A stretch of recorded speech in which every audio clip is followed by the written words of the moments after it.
Эмне үчүн балдар мигрант болуп кетип атат? Дасторкон четиндеги университет деген философияңыз бар агай, туурабы?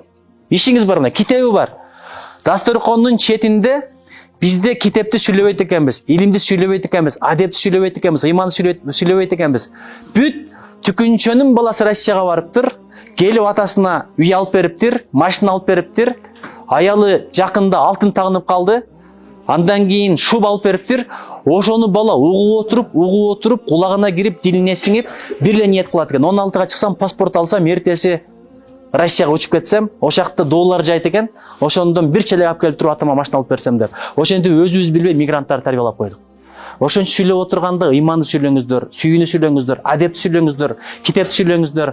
Айтор кулакка сиңген нерсе жүрөккө барып орнойт, анан кайра амал болуп чыгат. Амал оңолсо адам оңолот, адам оңолсо Аллам оңолот. Кудайым колдосун, бар бол Тогуз булак, бар бол Сары булуң, бар бол түп, бар бол ыз көрүн. Чоң рахмат силерге.